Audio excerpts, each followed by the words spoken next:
guys, welcome to this video and thank you for tuning in. Kate is here, our lovely model, and she's going to do test dummy, that's what we'll call her. She's going to do some of the moves for us today, and the reason I created this video is because I have a lot of people in a similar position with their squatting. Alright, we're doing some goblet squats, we're doing bodyweight squats, we're trying to get the squat movement going, and the reason a squat is such a fantastic movement is because we use it for a lot of things that we do. All right, it's a very primal exercise. We use it for getting out of a chair.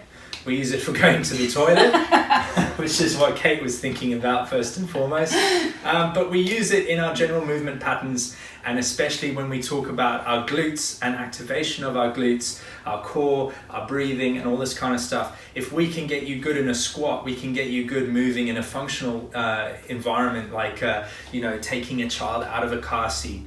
If we can activate the core and we're twisting and we're in a slight hinge position, we've got our bum sticking out. If we know how to activate those muscles, we're in a better position to protect ourselves from injury. At the same time, if we talk about performance, your running can improve from getting better glute activation. Your running can improve from getting stronger muscles, stronger bones, things like that. If we talk about it, sports specifics, golf, anything like that, tennis, your glutes are a huge proponent of that, okay? If you think back to the days where we used to hunt and gather, throwing a spear wasn't just in the upper body, it was all to do with the shoulder, to the hip, and to the glute, okay? The power came from a run and a throw. I guarantee you, if you watch a javelin thrower, I bet you they do a lot of glute work, okay? So, in conjunction with my Turner 12 video, we've got this squat video to help you. Now, Kate, I just want you to do me a favor without thinking, okay? I want you to sit back in your chair like you've been at your desk, okay? Working away, and I want you to get up. Okay, so, pop yourself back down, turn yourself into a different angle, so you're facing the mirror, okay? With the chair as well, so move the chair up, there you go. Okay, now, I want you to stand up again. Okay, that was better. It's almost like you knew. All right, okay, so try and do what you did before. Can you do I don't know what I did. Okay, sit down and just pretend you've been working. Pretend you're working away on your laptop. Yeah, cool. Okay, now stand up. Okay, so do you see what's happened there? She's actually rocked her hips forward. So pop yourself back down. She's rocked her hips forward. She's pushed her body into a tilt.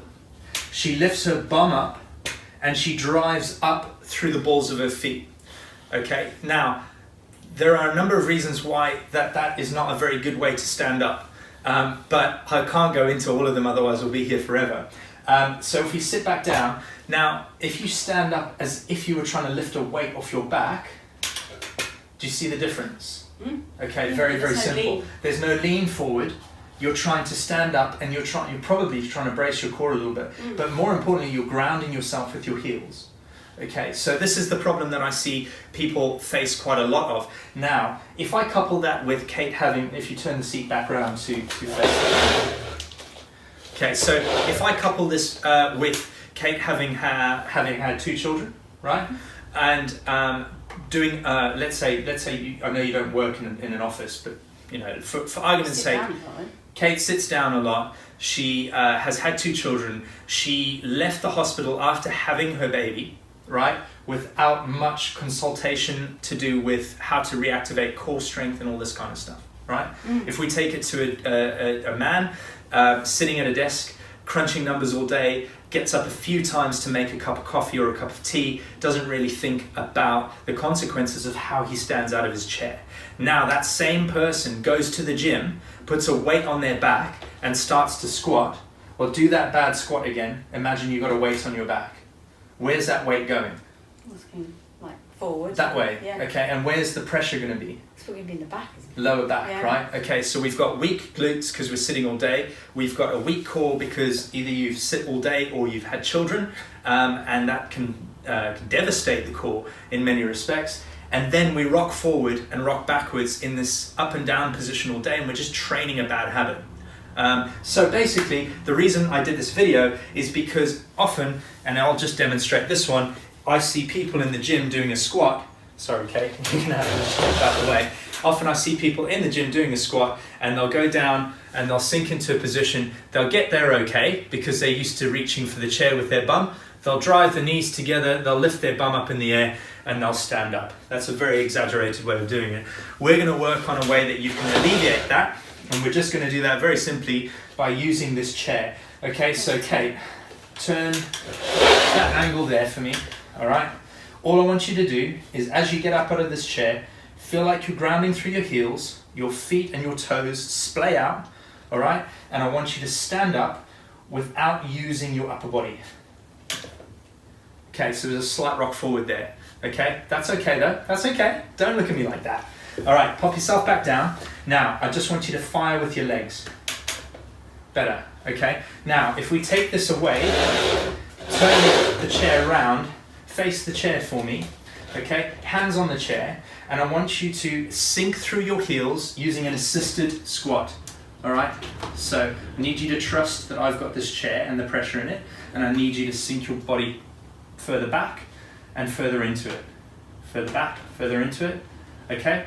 All right, feels weird, right? He's gonna shot through. Where's the tension? In my legs. In your legs, okay? Is anything happening in your stomach? As you drive up now, drive up. All right? Yeah, feels alright. Okay, feels all right. What does all right mean? Feels like I'm using my legs. Feels like you're using your legs. Yeah. Okay, so as we drop down into this next one, drop down, okay? Drive up and exhale. Good, okay, inhale, drive down, drive up, exhale, okay?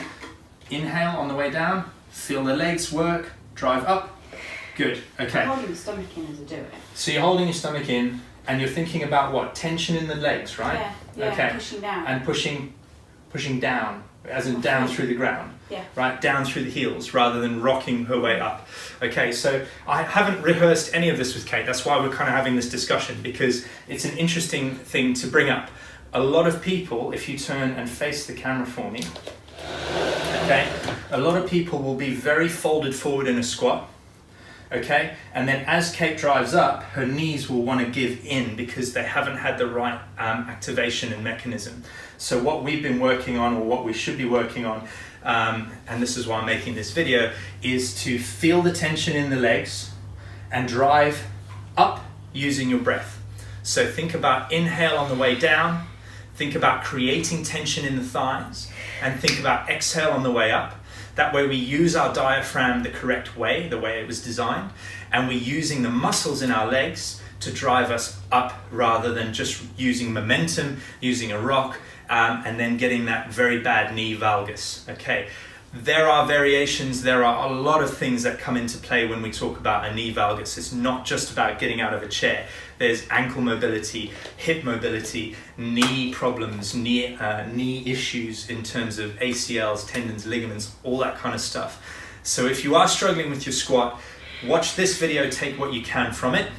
If you are struggling with mobility in general, watch my Turn and 12 video, that will really help you. But in every single environmental situation, every single situation you're in, whether you're watching TV on the sofa, whether you are standing up from your desk at work, whether you are trying to improve your squat in the gym, I would advise start with a body weight assisted squat. Start getting out of a chair properly and practicing that every single day, core tight breathing, all that kind of stuff, driving with the legs, then progress yourself to a barbell or a goblet. Don't even worry about that if we're feeling like we're having some of these issues creep in. If you have any questions on this, or if you like this video, please pop a comment below, or email me at brendan@rawmotionfitness.com. I'll be happy to help you. So try and apply these things in your daily routine because it'll really help you out. I hope that's been helpful, guys. If you have any questions, like I said, pop me a comment or send me an email. Have a great day, stay strong and keep moving.